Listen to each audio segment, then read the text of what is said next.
Pisistratus died in 527 with all his power, insofar as we know, peacefully, and was succeeded in the tyranny over Athens by his sons, by his first wife, Hippias, who was the elder, and Hipparchus.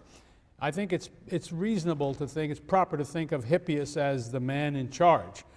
But Hipparchus shared a considerable amount of his power and responsibility.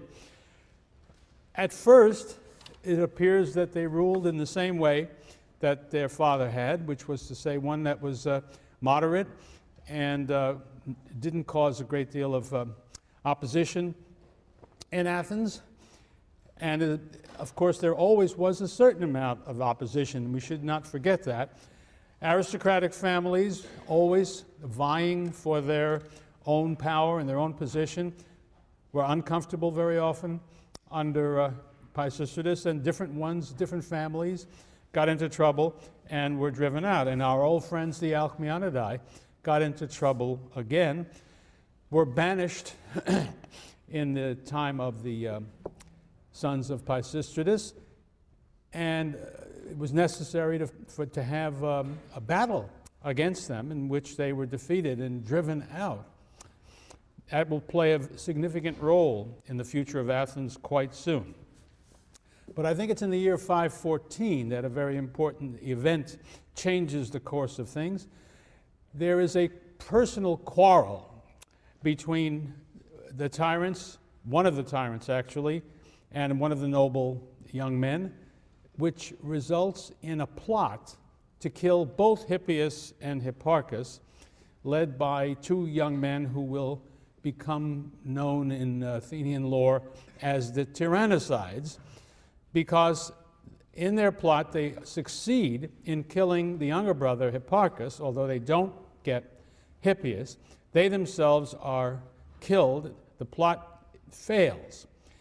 But its significance, I think, comes in the fact that it made Hippias thereafter very nervous, very concerned about his safety and about the future of his regime. And the nature of the regime, according to tradition, changes, and it becomes very harsh. And there are persecutions of people who are suspected of perhaps plotting or hoping to plot against the tyranny. And that's significant. And it's a characteristic event, as I told you early on, as I spoke about tyranny in general.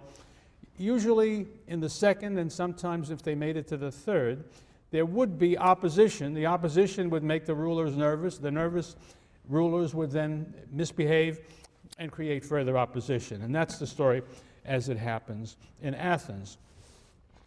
One wrinkle in the Athenian story is that the Alcmeonidae, who had been expelled from the city, always active, always thinking, got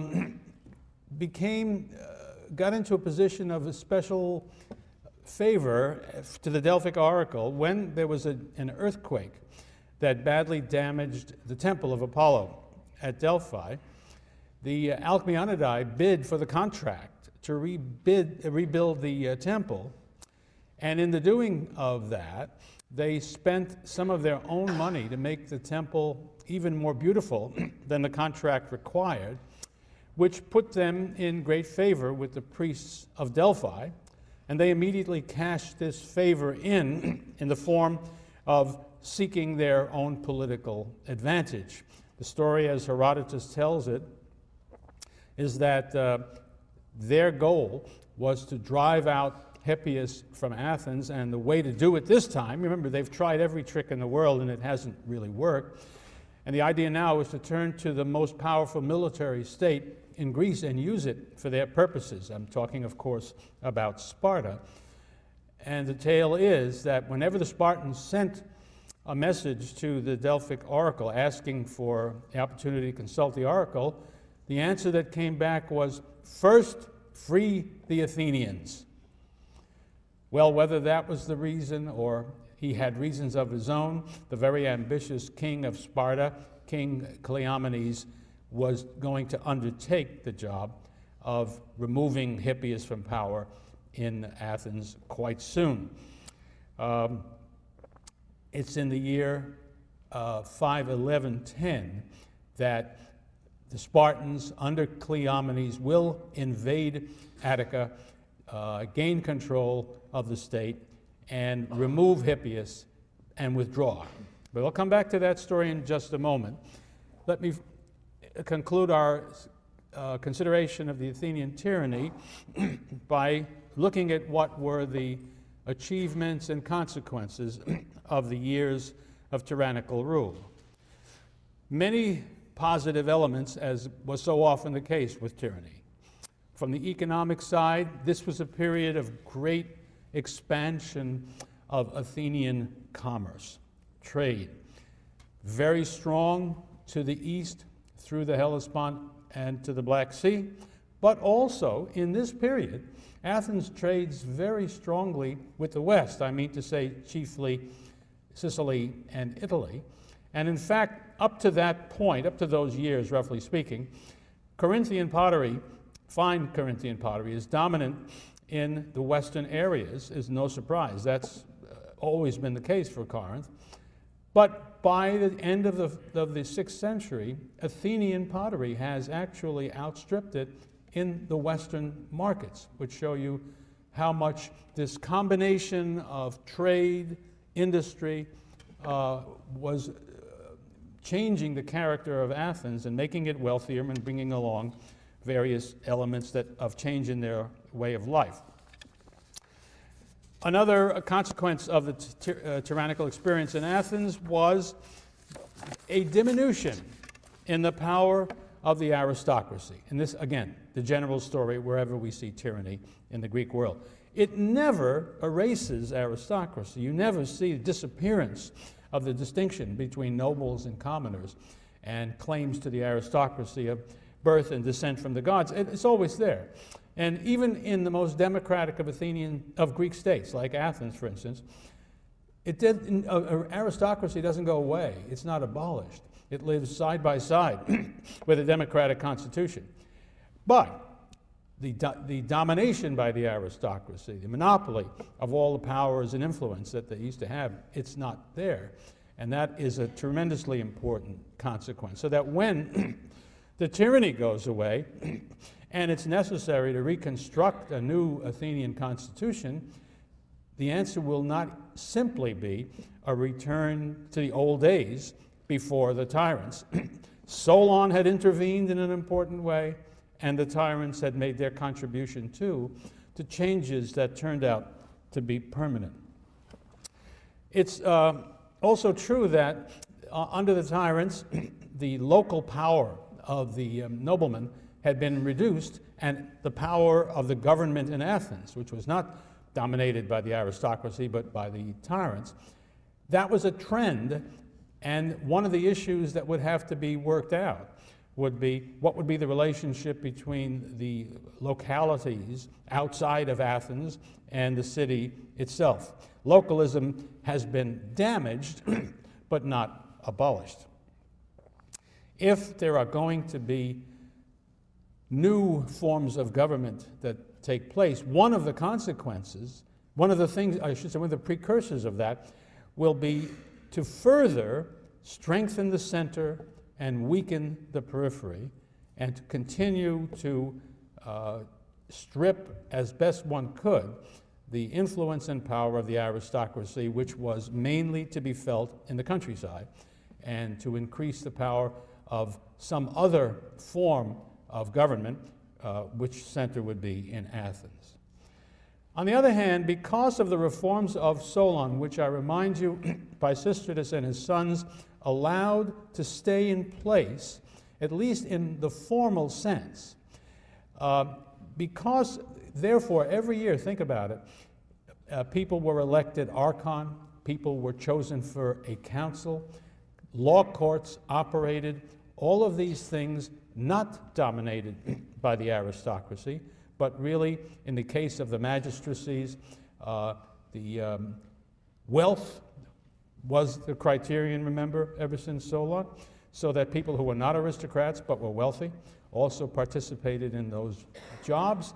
And the council, which was open to 3 out of the 4 Athenian classes under Solon, meant that people actually went to the council chamber, participated in decisions about what was going on. To be sure, they weren't going to do anything that the tyrants didn't want. But 95% of the time, maybe more, the tyrant didn't care. So that they were getting, this is the point I really want to stress, they were getting experience in the business of self-government. And when you do that, I think the history of the world shows that once people have risen to that state where they do participate in their own self-government, it's very hard to get them back into a state when they don't anymore. That's going to be very difficult to make stick. Athens has been moved down the road to self-government as a consequence, strangely enough, of the tyranny. Just in passing, I might point out, that's not a unique phenomenon. It's very interesting to look back at the early post-colonial age in the 20th century and to see that there were real differences between colonies that had been ruled in I don't want to say tyrannical way, but in an absolute way, such as the Congo or other places like that, as opposed to places that had achieved some degree of self-government even while they were ruled by a European power. The difference was very great. The same experience that I'm talking about now that led to the capacity and a determination to govern oneself was more likely in places where there had been some such thing. India, of course, is a striking example, where the Indians had managed to achieve some degree of participation in the government of their own state under the British, who, in spite of all the troubles they'd had, have actually produced a functioning, relatively democratic government in that great subcontinent. Well, that's the sort of thing I'm talking about. So, knowing what we now know, looking backward, it is possible to say it looks like the tyranny played a very important role in the transition from aristocratic government to democracy. That's not what the tyrants intended. They intended to rule for as long as they could, but it was one of the consequences, as we will see. Well, let's turn once again to those Alcmeonidae who had, as you remember, a checkered past in Athens and even under the tyranny, because they had been driven out. You remember Megacles had his deal with Pisistratus, Pisistratus had broken that deal, so he went into opposition. He and the Alcmeonidae were driven out, but they came back because we find Klistenov name on the list of archons, but then they had been driven out again. And in the year 511-10, Klistenov, who was leader of the Alcmeonid family and political faction, was in exile and was working to get the Spartans to do the job that was done. So Cleomenes takes his Spartan army in 510. He drives out the tyrants, and then he goes home. Now the question that confronts the Athenians is, what form of government should we have? And again, there's a whole range of possibilities. Not a whole range, there are a few possibilities. One would be reactionary. Let's go back to the days before Solon, when the aristocracy was everything. There certainly, as we will see, were people who wanted to do something very much like that.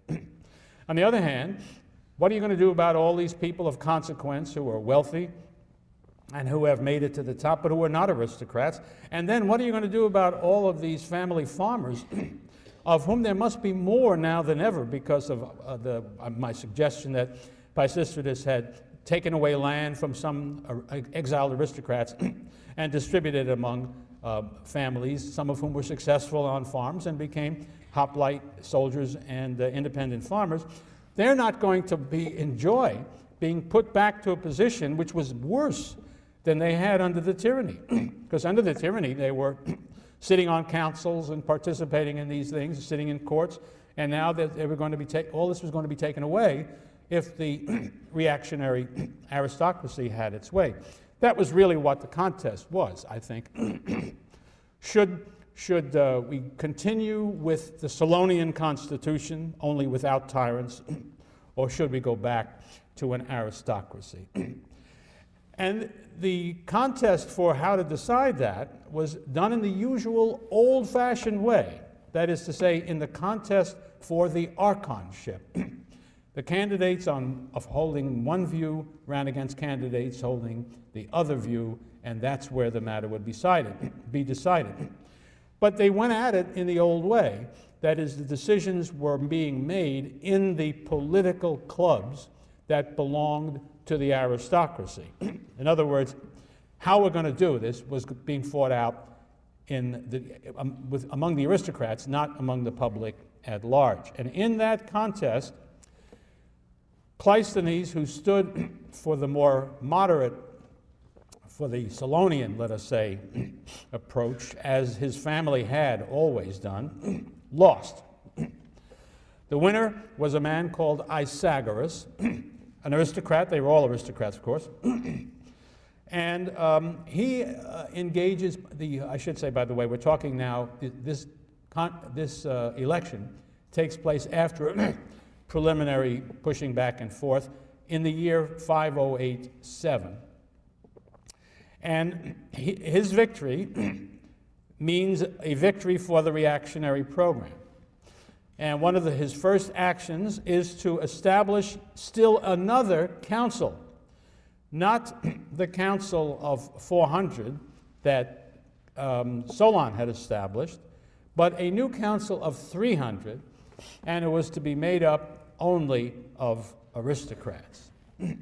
Second, very interesting, and it turns out very important change introduced by Isagoras was to scrutinize the citizens' list and then to remove from that list lots and lots of people who were deemed to be, I guess to say, illegally enrolled in the citizen list. They were now going to impose retroactively the traditional criterion for Athenian citizenship. Is your father an Athenian citizen? But we know that Solon had already broken through that by permitting people to come to Athens and to acquire citizenship if they had the necessary skills, and there surely had been a fair number of those. And we are told that the Pisistratids had done the same thing for pretty much the same reason. So over a couple of generations, you had foreigners coming to Athens and acquiring Athenian citizenship and undoubtedly using it, who were now going to be disenfranchised and driven from the citizen lists. Now, that made for quite a few discontented people in Athens. If you pick the moment after which Isagoras has accomplished these two things, that is, establishing the Council of 300, which is obviously going to be the governing body in Athens, an aristocratic council, and driven X number of people from the citizen lists, then all of those people are going to be very unhappy, and very likely they have friends who are also going to be unhappy. So you have a situation which is by no means calm and settled, but it might have settled down as people, as they usually do when things are unavoidable, when there is no real option, nobody is making a different case. They would have just gotten used to things, I suppose. But now Klistenov decides to do things differently. He does not accept his defeat as he would have had to do in the old days, having been defeated in the aristocratic contest. Instead, in the words of Herodotus, pros hetairizaitai ton daemon. He brought the people into his political faction. The root of that first word, prosarizitai, is hetairia, which means a club, a political club, a collection of companions. That's the name for these aristocratic societies. And Klistenov broke the rules. He went out there beyond the aristocratic circle and he recruited people. You become part of my political faction. Well, why should they?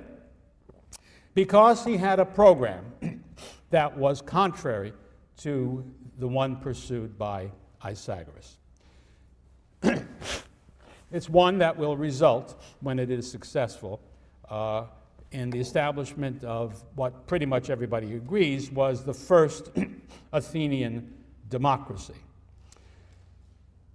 The reforms that he proposed then, we have to imagine he actually went around and electioneered. That was not done before that, and persuaded people to support him in his programs.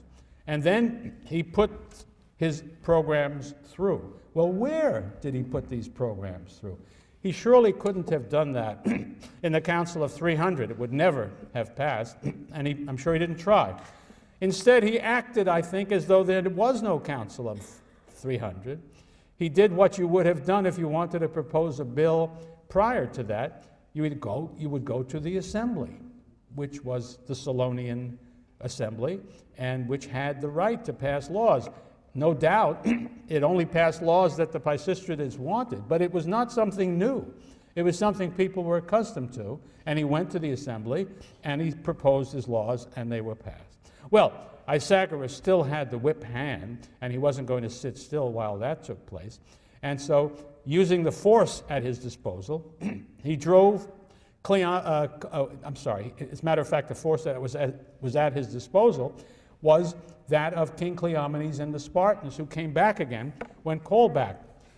No doubt what Cleomenes had in mind when he did what he had done originally, driving out the Pisistrates, was the establishment of an aristocratic republic in Athens, with his friends being in charge. That's what the Spartans typically would do if they could.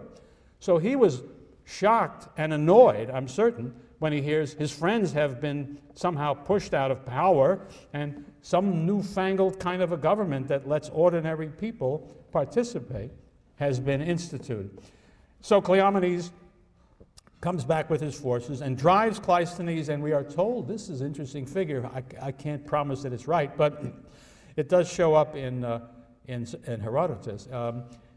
Klistenov and 700 families who must have been in his faction are driven out of Attica. But the people are not ready to take that. They resist, and they have numbers on their side, and they end up shutting up Cleomenes and his forces, which are not many. We're talking about probably hundreds of soldiers, no more than that. And we must imagine that there are thousands of Athenians out there who are discontent. So they shut Cleomenes up on the Acropolis, where he has run for safety, with Isagoras at his side. And finally, they cut a deal, and they go home. And Klistenov and his supporters, whom it's fair, I think, to start calling Democrats, have taken over the city by this coup and are ready to go forward. Now, this requires that they establish a new constitution, because they're going to have a regime the like of which no one had ever seen before. But in trying to understand this constitution, and it's not easy, the ancient sources tell us a lot about it, but it's not perfectly clear what's in everybody's mind as they do what they do. Motives, purposes are not clear, as you'll see in a moment.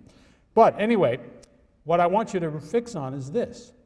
Don't imagine that what's taking place here is even anything like the American Constitutional Convention in Philadelphia, where a bunch of delegates have been selected from here and there, and they all sit and argue with each other over the hot summer, and finally come up with various plans. It's better, I think, to think, if we're using historical analogies to help us, as of course there is nothing better than that to help us. Think of the French Revolution. Think of the convention, where the mass of the people have gained control of the situation after driving the king from his throne, and after really putting aside a more aristocratic council that came before it. And they sit down with radical people running around, ready to kill people. This is the outfit that's going to end up killing the king and his queen and all the aristocrats they can lay their hands on. In other words, we are in a revolutionary situation. And their force and terror are in the air. And everybody is fully aware of the danger of this, that, and the other thing, and of some dangers that probably don't even exist. We are in a situation that resembles civil war, that could be on the brink of a serious civil war. And added to that, in other words, the Athenians who will be sitting in the assembly passing the laws that produce the constitution that Klistenov favors are, first of all, already afraid that the local aristocrats will use force or guile against them. But on top of that, there's been 2 Spartan invasions of Attica in the last couple of years. And there's nothing to stop King Cleomenes from coming back again, because he doesn't like the way he's been treated. In fact, I'd go further. I'd say there's every reason to fear that that's going to happen. Again, that's where the analogy to the French Revolution works again, because nothing that happens in the most radical period of the French Revolution is understandable if you don't know that the French regularly expect that the kings and emperors of Europe will be marching against them with professional armies very soon. And their fear is absolutely justified. And so is the Athenian fear that the Spartans will be coming. So it's in that hot environment where fear is all over the place that this new democratic constitution will be shaped. And there's no question that I think that the place where it's happening is in the assembly. The assembly sits, as I hope you know, on a hillside in the middle of Athens, on a hill called the Pnyx, and there in the open air, all adult male citizens are eligible to participate in what takes place. One little point I'd also suggest to you is, what about the people who have been thrown off the citizen lists? Are they there? This is just reasoning. We don't have any hard evidence. My answer is absolutely they are. Who is going to tell them not to? You show up on the hill, who's going to kick you off? Does Klistenov want you kicked out? Hell no, because as we will see, one of his main planks is enrolling those people as citizens. So, in fact, I will bet a lot of money that in all the electioneering that went on about all these different things, they were a group he must have targeted and said, you've been unfairly treated by these aristocrats. If I get in power, I will see to it that you are enrolled again as citizens. So all of that is happening, and people are very excited about what is going on. That's the background for these rather dry and puzzling details I'm about to lay on you to try to describe what these new laws were that amounted to some kind of a democracy. The center of them, apparently, were reforms of the tribes. And they are in some ways very radical indeed. As you know, these tribes go back before the birth of history. Think of any primitive society you want to. It's likely to be divided up into tribes. The tribes typically are alleged to come from some very ancient times when gods or heroes founded them. That's certainly true of the Greek tribes, where each tribe is named after some heroic figure, some semi-divine figure in the past. So there are the four traditional Ionian tribes, and that's why what makes it even more radical than anything else, is that Klistenov's law changes the tribal system in Athens from 4 tribes to 10 tribes. Absolutely brand new things that have no tradition behind them, nothing, no history or anything.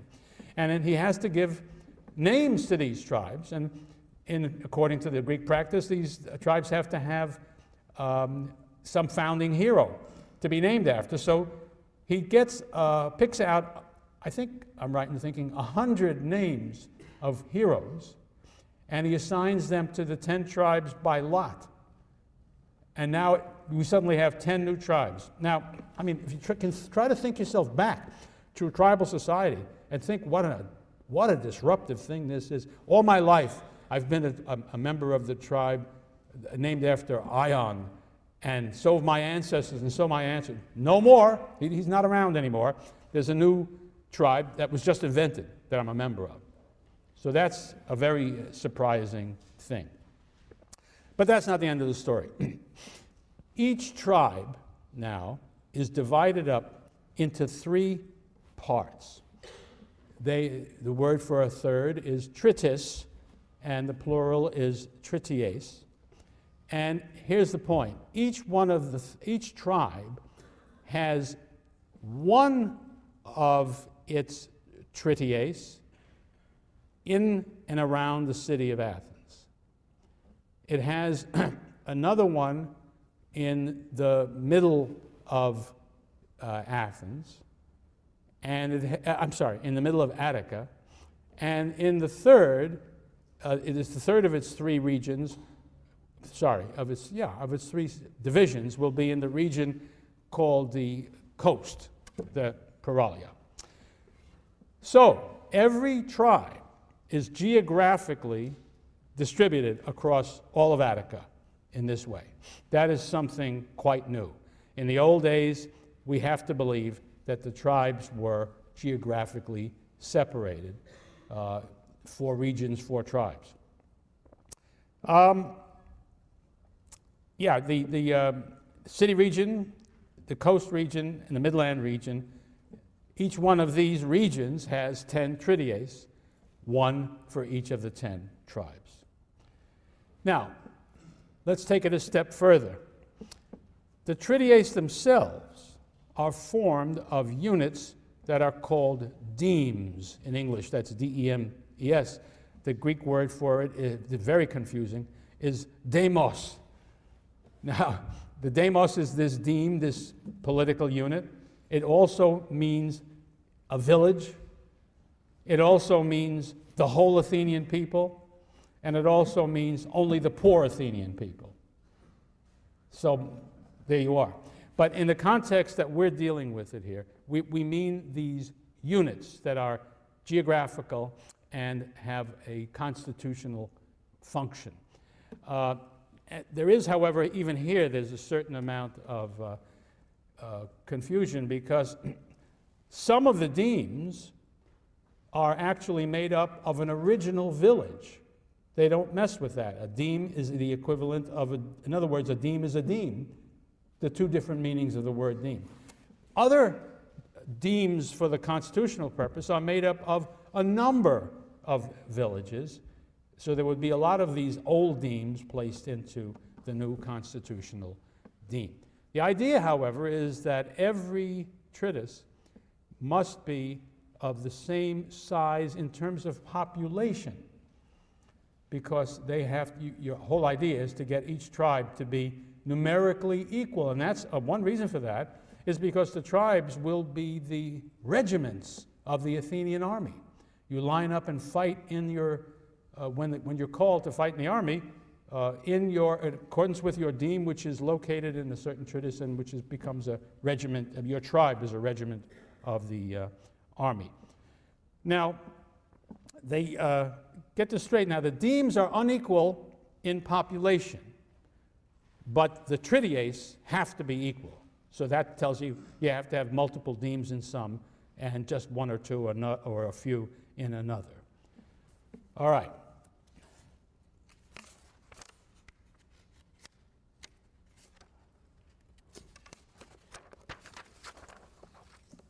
It is also true that the trities are assigned to the tribes by lot. And the thing I want you to remember, I want to avoid as much complication as I can, is that it doesn't really matter to the people who invented the Constitution how the demes are assigned to the trities, except one scholar has suggested one motive that strikes most of us as very plausible. Made a careful study of how the demes are distributed to the trities and compared them with where we know there were important religious sites. You know, the Greek religion has these many gods and deities, and they have local characteristics because there are legends about their having lit on this earth at a certain place or done a deed at another place. So you have a cave of Pan in eastern Attica, and you have a place where Athena did this, that, and the other thing. And the point I'm getting at is these became shrines, places where the religion was exercised. And in ancient Attica, aristocratic Attica, the aristocrats owned a piece of land on which the shrine was, which meant you had to have their permission to come onto it to worship, which meant that they would have predominance, power, and influence in these areas. Well, what this scholar, David Lewis was his name, concluded was that there are times when, quite a few times, when the thing is laid out in such a way as to divide the religious site on the aristocrat's land from his main dwelling on that land. So the aristocrat is separated from the place where he has religious clout as a way of dividing up his political influence and power. He reads this as one of the ways in which Klistenov attempted to diminish the power of the aristocracy through its local influence. Now, this new deme is very, very important. It is the basic unit in the whole system. It was meant, I should say, to take the place of the phratry. You remember the brotherhood that was the kernel of the old tribal system. It was meant that the phratry, that the deme should be the basic thing. For instance, one of the most important things was that your citizenship, according to the laws of Klistenov, was no longer to be ascertained by going to your phratry, but each deme would keep an official roll of the citizens in that deme. So when an Athenian boy is born, and when he reaches a certain age, you have to take him to the deme and register him, and now he can be an Athenian citizen. Well, this was one of several things that we see in Klistenov's constitution in which the intention could not be carried out. That is, the phratry and the notion of the phratry as the core of such things was never abolished. It would have been out of the question to abolish it. It had too many religious associations, and it never really lost its place in the Athenian mind. Yes, your official enrollment as a citizen was in the deme, but there was still a tremendous allegiance to the phratry. So it didn't have its, and the phratry was still run by aristocrats. So it didn't have its full effect. The deme elected an official called a demarch. We might call him mayor or whatever the local official is called. Selectmen, we say sometimes still in Connecticut, holding to our colonial traditions. And the deme is also given religious functions and religious rights because everybody knows that religion still is potent, even if you're engaged in a revolution in Athens at the beginning of the 5th century.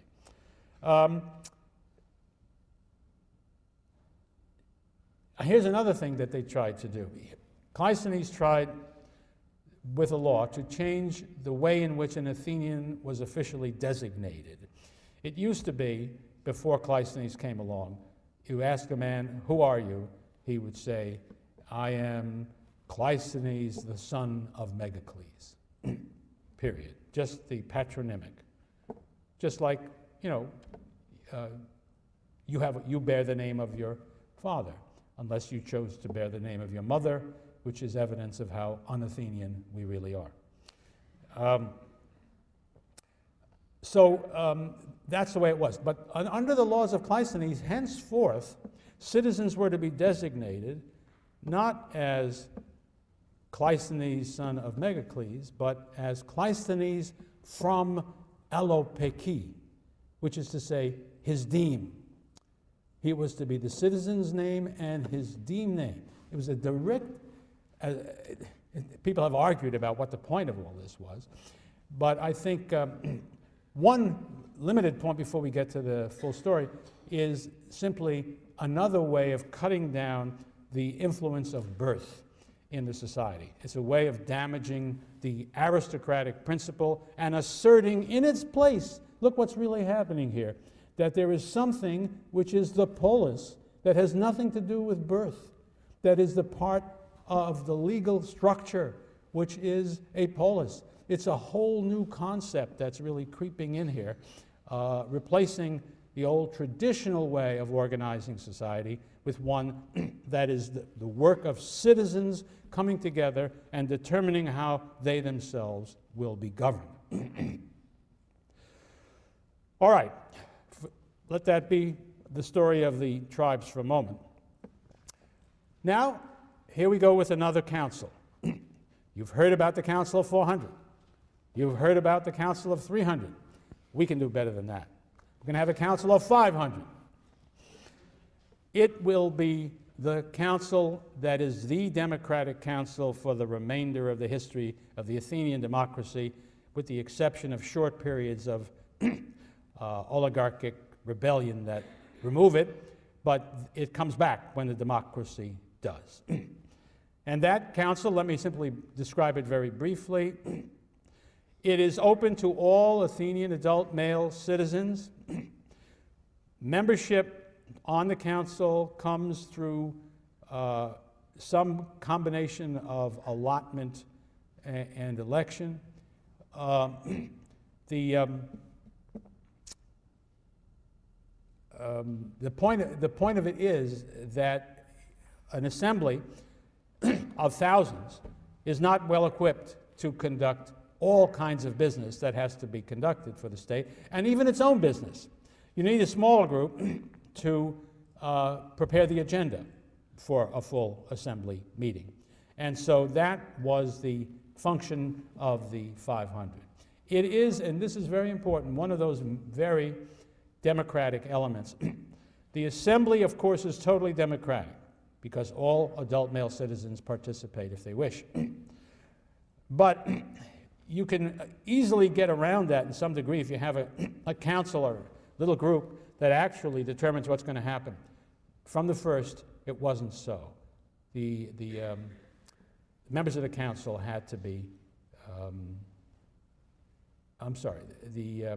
the council itself was as democratic as the assembly. And so we'll come back to that council later on, but there it is in place.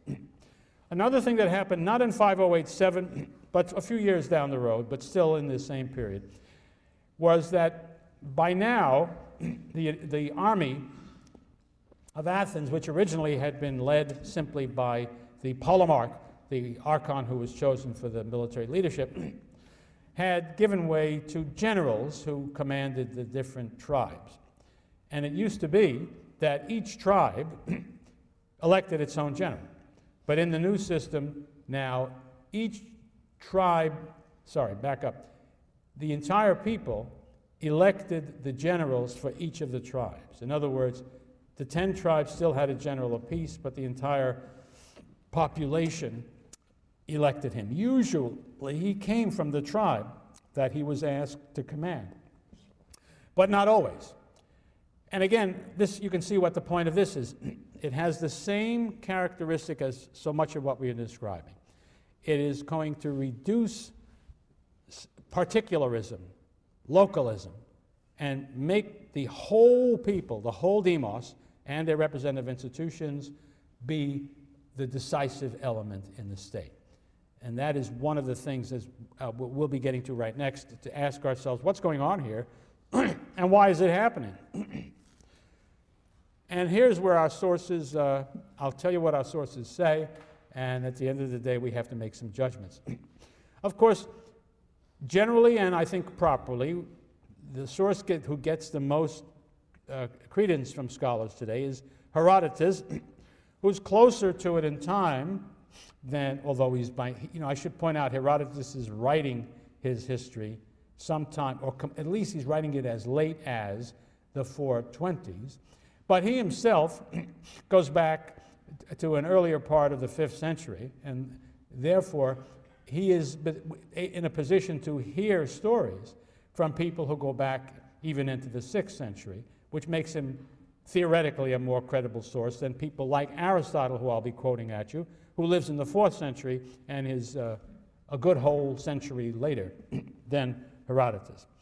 But Herodotus is not, of course, himself a witness to any of the facts that he adduces. Anyway, he asks, why did Klistenov of Athens do what he did? And his answer is a pretty stale one. He was trying to copy his ancestor, Klistenov of Sicyon, who also changed the tribes, you may remember, in Sicyon, from the old Dorian tribes to new tribes that designated the wrong people, like, I mean to say, the Dorians, as swine men and ass men, and so on. And that's why Klistenov did it. He thought it would be a nice thing to do because his ancestor, his namesake, did the same thing. Well, I don't think we can buy that. We move into a more persuasive territory, I think, when we get to Aristotle, who writes in his Politics as follows. Perhaps a question rather arises, he's dealing with the whole question of citizenship, about those who had been admitted to citizenship after a revolution had taken place. For instance, such a creation of citizens as that carried out at Athens by Klistenov after the expulsion of the tyrants, when he enrolled in his tribes many resident aliens, metics, who had been foreigners and slaves. So here's a new story that we have to add to the picture. I mentioned it in passing, but it's very important. One of the things Klistenov does, and he has to do it through measures passed through the assembly, is to enfranchise the people who had been thrown off the citizen lists. One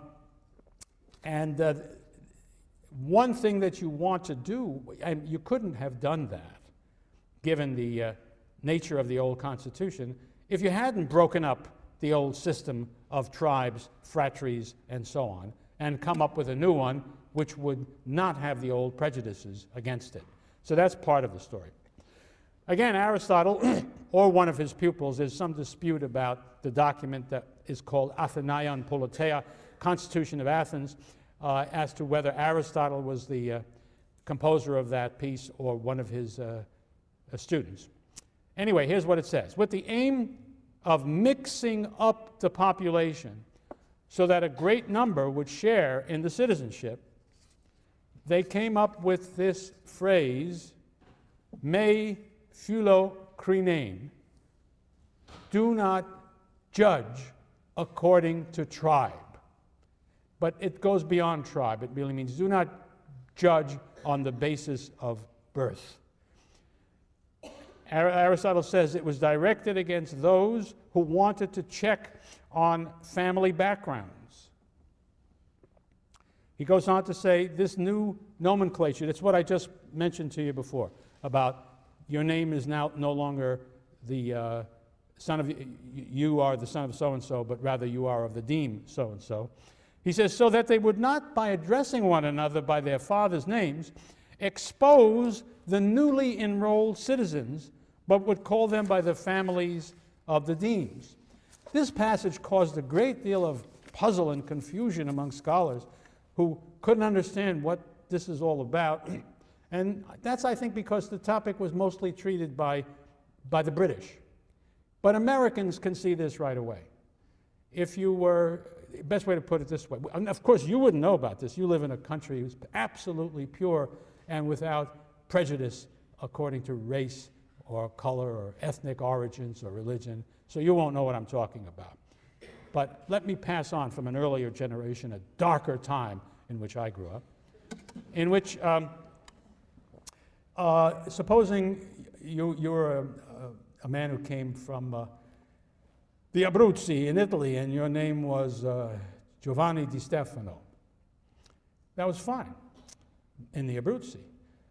But in America, there were people who didn't have a high opinion of people with such a name. and were likely not to be opening their doors or homes to people like that. And so your son, instead of calling himself Giovanni Di Stefano, changed his name to John Stevens. And thereupon, everything was okay. That's the way things were meant to be in Athens. That is to say, the idea was if you had a foreign-sounding name, your father would have a foreign-sounding name if he came from a foreign place when he settled in Attica. You would be branded in that way, and people who wanted, and here it was more specific, people who at some time might want to throw you off the citizenship lists would know who you were. But if you took a good, solid Anglo-Athenian name, why, you'd be all right. So I think that is the explanation, and it's all part of the same picture. Taking away the traditional influences that would be anti-democratic and replacing them with things that shattered that, and taking away the local powers, anything that smacked of the past, you try to erase as best you can. The procedure, we all agree, is by the device that the Greeks called psephizma. It was a motion passed by the assembly. And it comes to be the standard form of legislation in the Athenian democracy. The plural of psephizma is psephizmata. Now, the scholar who I was alluding to a few moments ago, Lewis, he's got the general picture right. He says we have to understand all of this was passed on the assembly in a mood of great excitement and fear and anger, a revolutionary situation in which he imagined, alluding to the revolution in St. Petersburg in 1917, that they are getting up and shouting, "All power to the 10 tribes." To those of you who were not in St. Petersburg, what they were shouting was all power to the Soviets. But I think he's wrong. It wasn't about the 10 tribes. The 10 tribes weren't the issue. I think if they were shouting, and I guess they were shouting all power to the ecclesia, to the assembly. That's where decisions were going to be made in the future. But I do want you to take seriously the notion of the making such a claim and doing so in heated circumstances that are revolutionary, because without that, it's inconceivable that what happened would have happened. And let me go back to the boule. It was elected by lot from proportional representation in the demes, all Athenians. The Greek word for preparing legislation for an assembly is probouleusis, and such a group is called probouleutic. That is, it prepares legislation.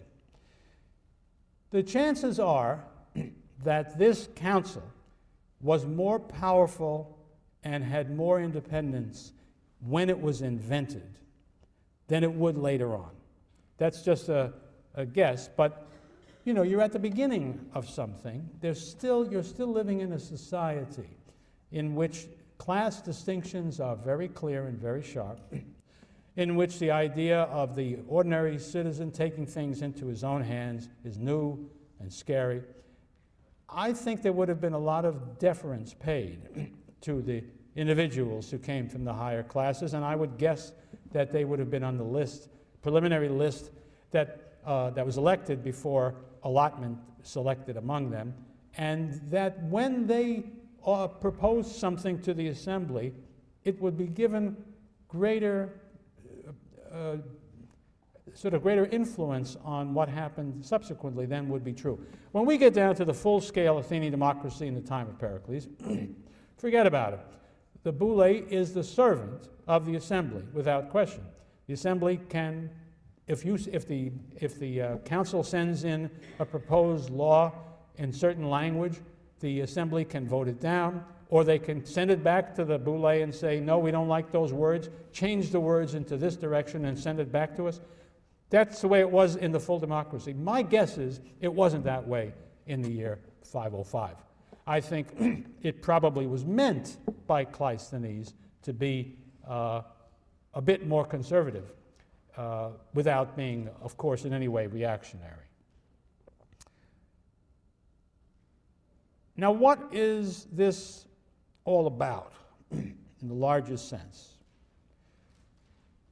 Lewis suggests that there's something here that is personal and political, and I think he's right. One of the elements that he suggests is these demes were not assigned to Tritias accidentally, as I've suggested already, but were carefully laid out not only to deprive noblemen of their undue influence, but he thinks probably to help Klistenov and his Alcmeonidae to have a powerful voice in as much of Attica as he possibly could. Why in the world would anybody doubt that? That strikes me as being so. I mean, that's what people do when they have the power to help themselves politically. They do. I would guess, in other words, Klistenov was thinking of his own political position in part. Again, we don't have hard evidence for this, but just a reasonable suggestion. Now, the other thing is, we have to, I think, believe that this whole program of reform was supported by what we have been referring to all along, the hoplite class, these independent farmers. They are the ones who are most numerous.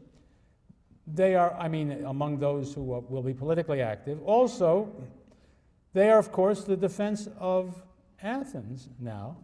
They have to be taken very seriously, and they are not about to allow themselves to be cut out or to have their own influence diminished by things that are hanging over from the days of aristocracy. And so I think we should think of this, most scholars, I think just about everybody does, they like to designate this Klistenic democracy, this first democracy, as a hoplite democracy. And saying that the hoplites were in means that to some considerable degree, the poor are out.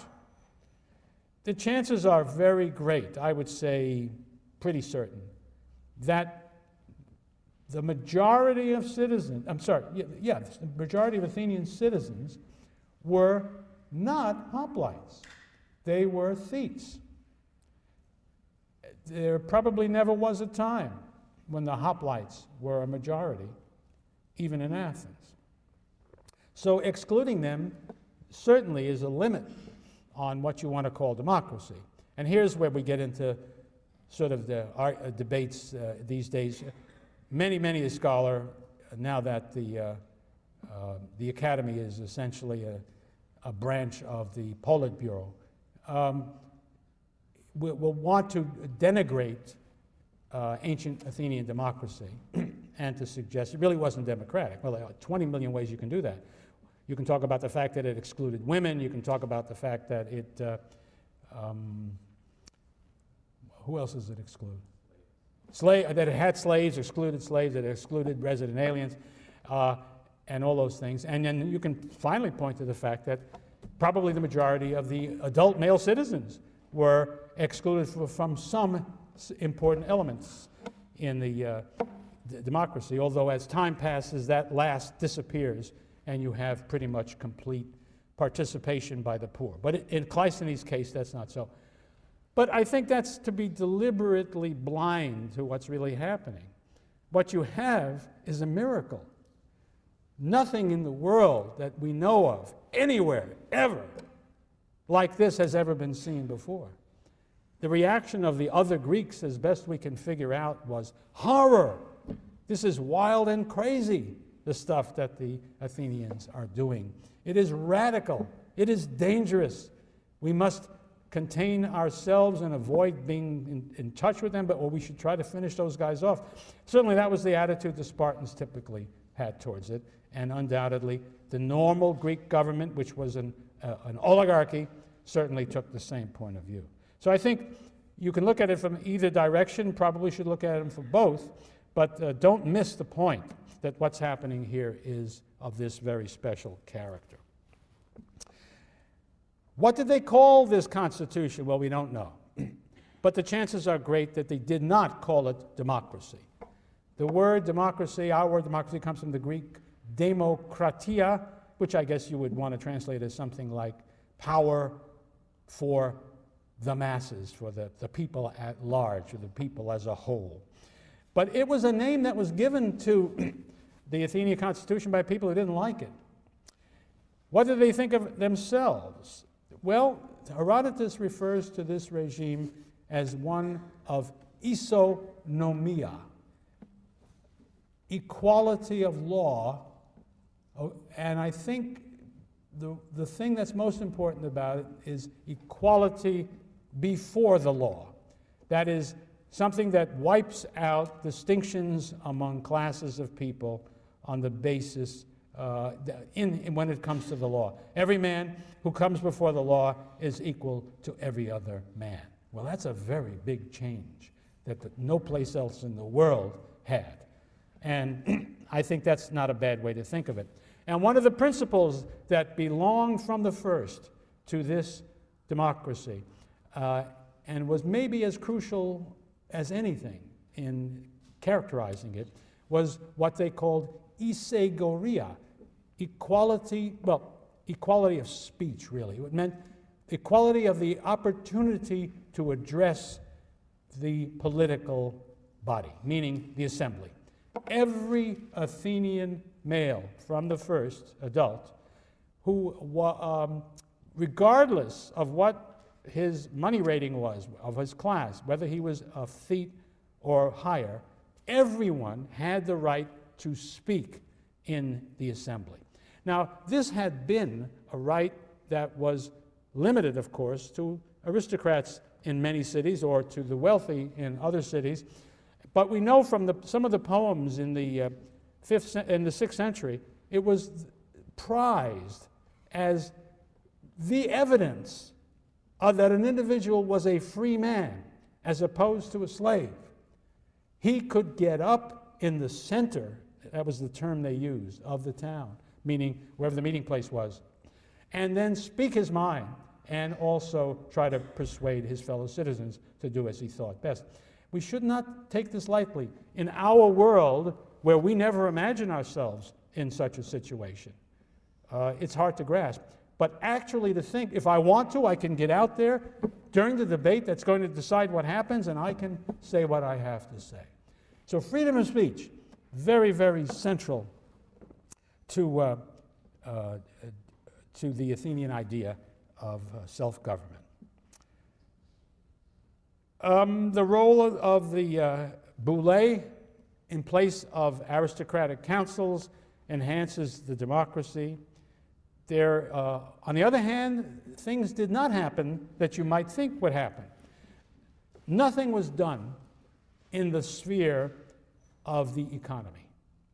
There was no change in Solonian classes or privileges. You still had to have a certain amount of money to be elected to the top things in the state. The Areopagus was left untouched, remaining a collection of former magistrates, all of whom had been aristocrats. The phratries, the home of aristocracy, were left intact. You had this hoplite democracy, which was indeed democracy, but we must imagine, I think all the evidence would support this imagination, that it was a deferential democracy in which the lower classes still looked up to the upper classes for leadership and guidance, and they themselves did not hold leading positions in the state. I think that's the picture we have.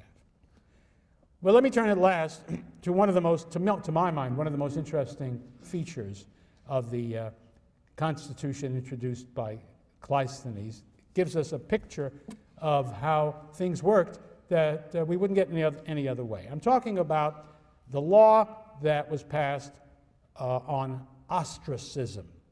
Our word ostracism derives from it, but it's something quite different. If somebody says we're going to ostracize this guy today, it means we're not going to invite him for a drink. We're not going to go to his parties, things like that. No, this was something far different and was a central part of the political system. Let me begin by simply describing how it worked. Every year, let us say in the month of January, that's the way the Athenian calendar would have made it come out more or less typically, a vote automatically came up, a question came up in the assembly automatically. Nobody had to move it. It was an automatic thing. The question was, shall we have an ostracism this year? Now, they could debate that question, but what they were not debating was, who should we ostracize? That was not an issue. The only question was, should we have one this year? And if a majority said yes, then they would go on. If the majority said no, that was it. No ostracism that year. But supposing a majority had voted for an ostracism. Now we go to roughly the month of March. And let's go down to the center of town, the agora, which is the marketplace, which is the political center, which is where people go to talk and all those things. That's where the action is. And for that day and that day alone, the agora is fenced off, and there are 10 gates in the fences, one for each tribe. And every citizen who wishes goes with a piece of broken pottery. Someone has described it as the scrap paper of antiquity. And with whatever you could get, piece of glass, a crayon, or whatever, you would simply write the name of a man that you would like to see ostracized that year. You would go to the gate. There would be some people at the gate who would identify, are you really a citizen, where you come from, all that. You handed in your ostracon, and you went inside the agora, where you stayed until the voting was over, so that you couldn't come back and vote again. They were cleverer than the people of Florida are today. So now it's over. The time has come. And what they do is they divide up all the ostraca that have been cast. And they don't divide them up, I'm sorry. They put them in a big pile and count them. If there are fewer than 6,000 ballots, nobody gets ostracized. If there are 6,000 or more, now they divide them up into piles, and the one who gets the most votes, not majority, just the highest number of votes, plurality, he wins. He gets ostracized. What does that mean? It means that he must leave Attica at a certain distance from Attica, too, for 10 years. That's all. He has been accused of no crime. Therefore, he has been convicted of no crime. Nothing is done to his property. Nothing is done to his family. At the end of 10 years, he may come back, and it's as though he never left. The next day, if he wants to, he can run for public office. That's all. That is ostracism. What's this all about? What are the purposes of this thing? Well, I think the best way to come at this is to tell you a couple of stories and some facts. The story, I guess, comes from Plutarch's life of Aristides, who was one of the leading Athenian figures at the early part of the 5th century, and who, in fact, was a man who was ultimately ostracized. The story goes like this. It's ostracism day in Athens, and some country bumpkin, some rube, comes walking up, and he spots Aristides chatting with some folks, and he goes up to Aristides. He says, "Excuse me, sir, I don't know how to write. Would you please write a name on this sherd for me?" Aristides, of course, a gentleman. He says, "Certainly, sir. What name would you like?" He said, "Aristides, please." "Oh," he says, writes down Aristides. "By the way," he said, "what is it that you have against Aristides?" I should have told you that Aristides had earned the sobriquet, the just, Aristides the just. So the guy says, what have you got against Aristides? "I have nothing against Aristides. I've never seen the man, don't know him. I'm just so damn tired of hearing him called the just." The point of that story is to illustrate Plutarch's point, is that the system of ostracism was just a piece of silly foolishness that you would associate with democracy, which just allowed the jealousy of the ordinary man for superior people to determine what's going on. That's the message that Plutarch gets from that tale. Here's another piece of information that's not a tale. I think it was about 1937, 38. An American archaeologist was working up on the north slope of the Acropolis, and he came upon a well. He dug into the well, and out came 191 inscribed potsherds, ostraca, with but one name written on all of them, and that name was Themistocles, who we know was a participant in a batch of ostracisms in the 480. And careful analysis of the handwriting indicated that these 191 ostraca were inscribed by 14 hands writing them. It begins to sound familiar to you guys, I suppose. It's the best guess of everybody who studies these things is that we do not have here the remains of a collection of voters who voted and had their votes counted, and then these came up, but rather that these were votes that never were cast, actually. So what's going on here? Now, I turn from my attempt at a factual account of what happened in the past to fiction. The rest of this is my imagination. And we find ourselves down the middle of Athens the day before the ostracism. We are in the home of John the Potter, who is a charter member of the Aristides Political Club.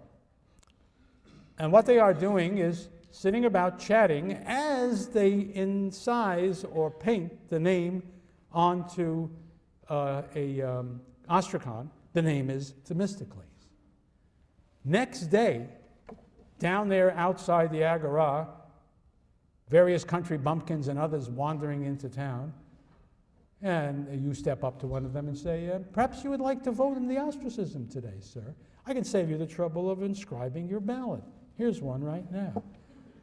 I think this is pretty good evidence that we're talking about organized political activities, which in fact I think totally squares with what we know about the purpose of ostracism.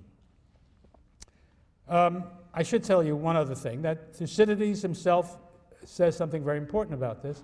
He says ostracism was brought about because of the fear and the insecurity that the Athenians felt about their democracy, that it was in constant danger and that they needed something to help them. That's the context in which he views it. Plutarch, as I say, has a more general story, the envy and jealousy natural to democracy. You must have realized that hardly anybody who ever wrote anything in antiquity had a kind word to say for democracy. It's a bad thing from the standpoint of most of the authors of antiquity. But Thucydides was there while ostracism was a reality, as opposed to Plutarch, and I'm sure he is right. Let's look, first of all, at the moment when ostracism was invented in the time of Klistenov, and before we move beyond that. What's the situation? Klistenov and company have just brought about this unique, amazing, and to the rest of the world, dangerous coup d'etat, and invented this new, wild, crazy kind of government. They know that the Spartans are furious, and they expect they're going to come down anytime. They also know that in Athens, there are people who don't like this new government. Some of them are the heirs to the old aristocracy. Some of them are aristocrats themselves. Others were very happy in the days of the tyranny. In fact, there are still relatives of the tyrants, eminent ones, who are still in Athens.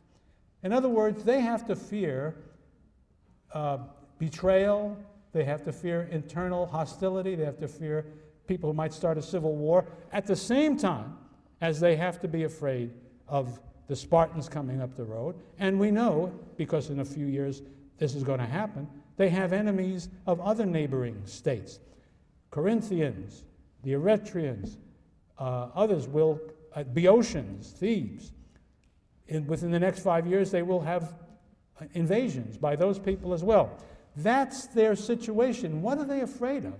They are afraid that there will be treason inside the city, which will help invaders or simply turn the city over to them. Well, then why don't they just lock these guys up? Well, in the first place, they probably haven't done anything yet, and you couldn't make a case against them. On top of which, you really don't, if you're Klistenov, you don't want to treat all of these people as though they are the enemies of the new regime. They are, in fact, natural opponents. The friends of the tyrants and the old aristocrats, they're on opposite sides of the argument. Why would you want to put them together by assaulting their leaders? A smarter thing would be to try to win over one faction to support of your side at the expense of the other. And that is my guess as to what is another explanation of what's happening here. So here's another piece of fiction I want to throw at you. I imagine that Klistenov stops by at the house of Hipparchus, the son of Carmus, who is a relative of the Pisistratids and who would be looked to as the leading figure in that faction. And he stops by to see Hipparchus, and Hipparchus says, "Hello, Klistenov. Say, what is this routine? What is this crazy new law that you and your boys just put through, this ostracism law? I hear in the streets that it's aimed at me as the leader of the old tyrannist faction. What is that?" Klistenov, I imagine, would say, "No, where did you get a crazy idea like that? I mean, you're a swell fellow. I'm only against these terrible aristos out there and their Spartan lackeys who are going to take away all the people's rights. And I know you wouldn't want that to happen. That wouldn't be good. That's not like you." So, of course, I can see your point. I can see you are alarmed. I can see that people might say, gee, those old Pisistratids people might be trying to overthrow this new democracy and bring themselves back.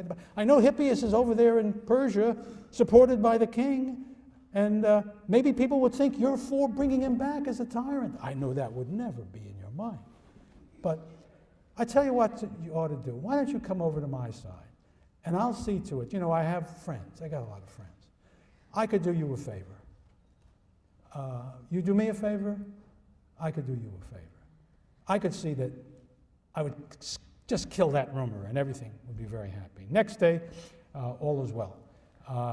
And I think there's considerable evidence, I don't have time for it now, not certain, but evidence suggesting that Hipparchus came on board and became part of a coalition that ruled Athens for decades after that time. And so, that year, there was no ostracism because there didn't have to be an ostracism.